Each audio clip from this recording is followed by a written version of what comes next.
And we're live. Okay. Yay, welcome back. It's been a long time since I have been here. I'm here with Krista. Hey, what's going on? I am Kezia, and today I'm going through a new video series, and I'm going to be having some discussions on different books that I'm reading all around art and creativity. So I don't have it with me, but I have an image of it. We're going to be working through Big Magic by Elizabeth Gilbert. And to start off, I think my intros are what we've been doing lately. I don't know. I'm just here. Elizabeth Gilbert is awesome. Did you catch her Oprah presentation that she did for Oprah's On the Road Life class thing? No. It's so good. I saw her on Marie Forleo. Oh yeah. Well, yeah, when this came out. And Marie Forleo just did an Oprah thing. Yes, did you know Marie that? Forleo's been doing all the women. Yes. All the things. All the things. I'm so happy for them. Like Oprah is big. It's a big deal. Big exposure. Well, you know, Oprah is like she's everything. I think she's a little too big. She's a little big for me, but that's okay. I mean, a lot of people resonate with that. I don't particularly resonate with that, but you know, if you do, go for it. You know, if Oprah called me, I'd be fine. I mean, I'd be like, sure, I'll talk to you. Yeah. Oh, but recently, so I'm working on more coloring books, and I did so good. Several months ago. I put together the profanity. It was just a for fun thing, and it ended up doing pretty well. We were pretty so decent. excited. I was surprised. So I've been working on more and better coloring books. And most of that information, daily posts, I'm going to be putting, I put on Instagram. So follow me on Instagram if you want to know what I'm doing and look at my illustrations. They're so good. At Kezia, at Kezia Carter Studio, Instagram. What else? Well, what's your new book coming out? So you already published a new book. I published my book. Yes. The second one. It's called F This. EPH. EPH. THIS. You know what? I forgot about that. Let me just. I'm gonna pull up the cover. It's I'm gonna so pull good. it up. So, but so what have you found like from doing the coloring books? Like isn't it like fulfilling something, or you're realizing that you love doing it? Well, it's because that's how I de-stress, and this is my new chapter of my art and business of the classes that I teach. I teach art classes sometimes to people, groups of people, or I'm a good chiller outer. And we haven't figured out what to call that yet. I put it on my website as art to chill out to, or something like that. Right. So because I'm all about chilling out and de-stressing your life, and so using my coloring books as a form of de-stressing, with a unique and really random twist, because that's me. I'm random. You're so random. And they're weird. I mean, the illustrations are weird. Okay, you look up that book real quick so that we can show them the cover, and I'll let. I looked at the book. I helped her, do it and design it, so it's actually pretty fun. So F This is supposed to be kind of a. F This is a motivational. It's motivational. It's not just profanity. There's a little bit of profanity in it, but it's the adult motivational, and so this is well, it's a little pixelated, but that's what it looks like, and you can get it on Amazon. $6.95 on Amazon. It's so good. And if you have Amazon Prime, it's free shipping. So, and you're redoing profanity too. And I'm redoing profanity. This would be technically my third incarnation of profanity, but it's going to be better than ever.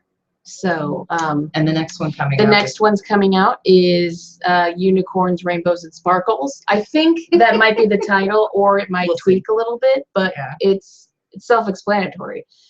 Unicorns, Rainbows, and Sparkles. So that one, and then I'm also working on shoes. That's shoe fetish. Shoe fetish, yeah. And so that's an example. These are my sketches for the Rainbows and Sparkles. Unicorns. F and unicorns, man. Unicorn. Fat tapestries. Unicorns. Fat unicorns. So good. unicorn portraits. Anyway. Look, And I don't then- even understand this And one. then Stuff you don't understand. the shoe fetish. So that's going to be like fashion, shoes. Whole bunch I of think chill it's- out Chill books coming out at you. on different topics that I think that are fun to draw and that chill me out. So if they chill me out, hopefully they'll chill you out. That's right. So let's Um, talk about Big Magic. So let's talk about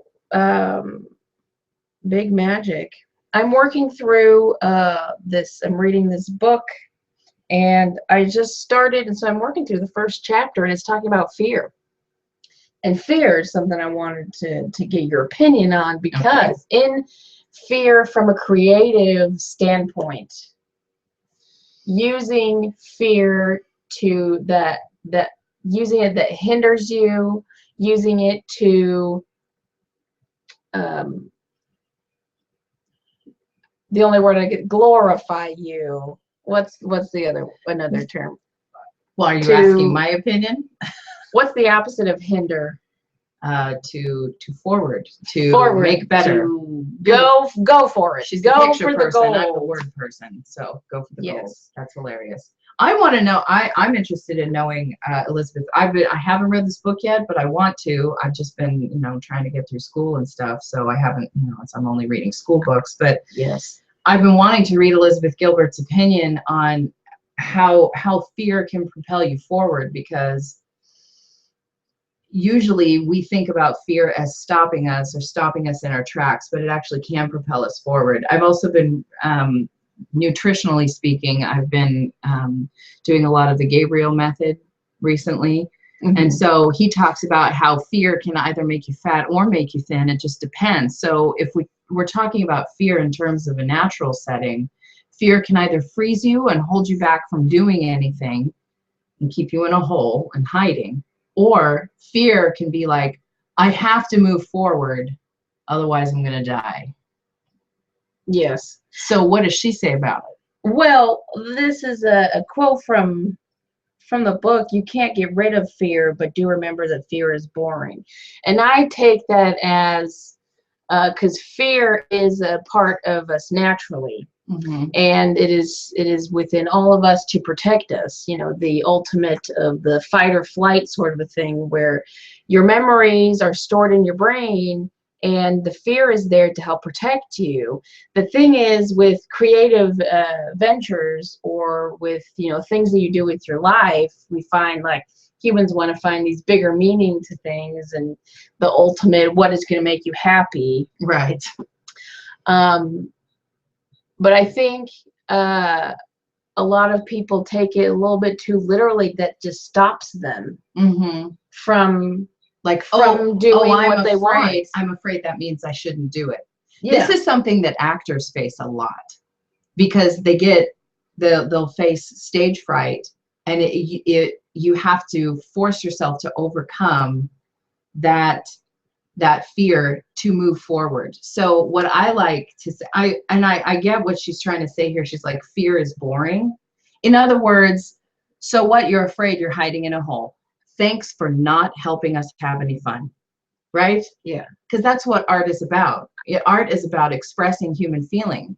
And so the ebb and the flow. The ebb and the flow, that's right. So for instance, in the acting community, in improvisational acting, the way they teach it out in Chicago, part of improvisational acting is that one of the biggest things is that when you get into a scene, when you're on stage with other people and you're improvising something, it's totally off the cuff, the big thing that they say is say yes. You say yes to everything. You can watch the movie Yes Man. It's not exactly like Yes Man. Well, or what's the show we started watching on Netflix? Grace and Frankie. Grace and Frankie, and they had an episode where they had a yes night, where you go out and you dress up and you can't say no. Which is very much like the movie Yes Man. That's yes, basically what he does. What it is. He does that. And the moral of the story in that movie was, it's not the point of saying yes to everything and like completely like messing up your life potentially. Right. But the saying yes to more things that you normally would say no to. Saying yes to exciting things. Exciting things that normally your fear would stop you from doing. Exactly. In other words, like for me, interacting with people and that's scary Yes. and overwhelming for me. But if I do it, I know from past experience, I do enjoy it to a certain level. That's right. Until you're like, I have to go close my door.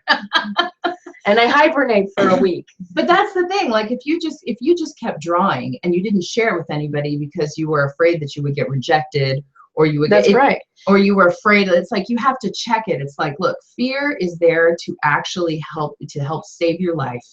But if it's not violating your life, why not? It's saying yes to that sense of adventure. Say yes. Say yes. That's what it is. And that is what makes a work of art out of your life. You're doing something, latching onto these. I mean, even if the only point of your whole life is to just have an adventure and then share it with other people. Tell other people you did it. Yes. I mean, there's all kinds of ways to be an artist and to say yes and to say yes with safety, Yes. And one other thing an example that I have come across recently, and over again, when I do teach, teaching someone how to, or I'm not really teaching them. I really just, in the classes that I do, the painting classes or something. You facilitate. I'm a facilitator, and I don't really do a whole lot of teaching, because all it is creating an environment. I have the supplies, and creating a safe environment to create. Yeah.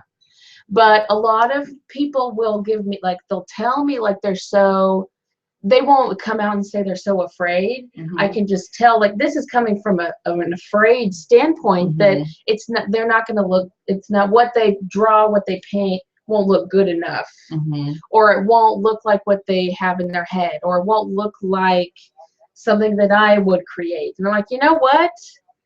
You know how long I've been doing this? You know how long I've been drawing? Like Susan, she always goes, "Oh, your drawings are so awesome. You made that you made those drawings in an hour.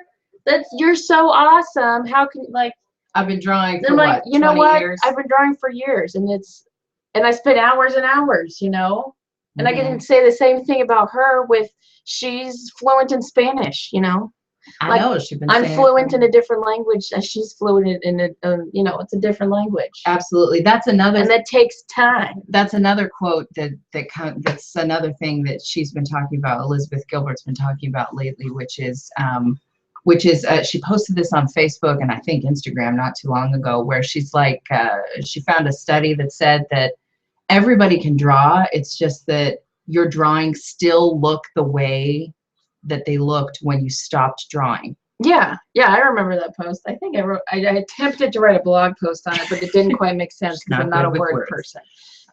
But yes, exactly. So that's the thing. Art and creativity, what people have in their heads, the Western idea of it, it's not a talent, it's a skill. That's right. Anybody can learn. And it's the same thing with your fear. I think I mean, we're still early in the book, and I think but I think that this is part of what she's driving at in this book, is that you can learn to move beyond fear and not transcend it, but accept it as part of yourself. And that's what performance artists have to do. Dancers, actors, musicians, they have to accept move it and you acknowledge it. That's right. It's but move past it. Thank you for your input. We're going to do this anyway. Or the Marie Kondo. Marie Kondo is the organizer lady. Is she Korean or I can't. Japanese? I don't know. Japanese. I think she's from Japan. Oh, is she the lady who rolls up the socks and says thank you? Yes, rolls up the socks. Yes, when you're getting when you're ready to get rid of your things that don't serve you, that's what you do. You thank it. Right. You thank it for being in your life and for serving you, helping you, do whatever. If it's some clothing, thank you for covering my body. That's right. And then, and then you cleanse it from your space, from your life, and it will live its life elsewhere and bless someone else's life. Right. Serve someone else. Right. And that's the thing. It's like we're all afraid of death because it's instinctually we don't want to die. We want to live as long as we can to forward the species. Like instinctually we have that, but at the same time we do all die. Yes. And I'm okay with that. I hope so, because it's going to happen whether or not we want it to happen. Well, a lot of people are like extra afraid. I'm like, why are you extra afraid of death? It's going to happen. Yeah. It's just like Sadhguru. Yes. He says, you know, you don't be afraid of death, because death and birth, it's the same. It is the same. It's all the same. The life up, the ebbs and the flows, the ups and the downs, the birth and the death. It needs to happen. It is the natural cycle. Right. And art is circle of thing. Life. Lion King. The art is what happens in the middle. That's right. The art is what happens when you're digesting that beauty and that it is dichotomy. Your experience. And please share that. Share it. And it doesn't matter what it looks like. No. I have been training myself to accept whatever comes out of me, because a lot like these sketches, you're doing so many of them, they get really weird, and they don't. Some of them don't make sense, but I'm training myself to accept that. Like, because this doesn't make sense, and this may not look like what I thought it would, or this could have looked better. No, this is what came out of me, and yes. I'm going to accept whatever came out of me. That's right. Yes. I think someone's knocking at the door. Yeah. So I think we should wrap this up for this week. We'll wrap this up for this week, because next week we're going to do the next chapter, and I don't even know what the next chapter is yet. So because her book's at home. Because my book's at home. But yeah. So we're going to do this probably on Sundays. If you want to catch us live, I mean, I'm going to. We'll try to give you a heads up, I guess. Yeah, if not, I mean, I'm just planning on, because it's easy to record onto YouTube. So just watch this on YouTube next Sunday or Monday or whenever you want. So how can people follow you, Krista? You can follow me on Instagram at Krista Kubi right now. You can also just follow me on YouTube at Shimmy Shanti. I'm doing broadcasts there, dance broadcasts. Oh yeah, you do the weekly broadcasts. Yeah. Okay. And if you want free coloring pages, you can sign up on my newsletter list, KeziaCarterStudio.com, on my website. And you can follow me on Instagram at KeziaCarterStudio. Sounds great. So that's all for now. See you next week. We're going to answer the door now. Okay, bye.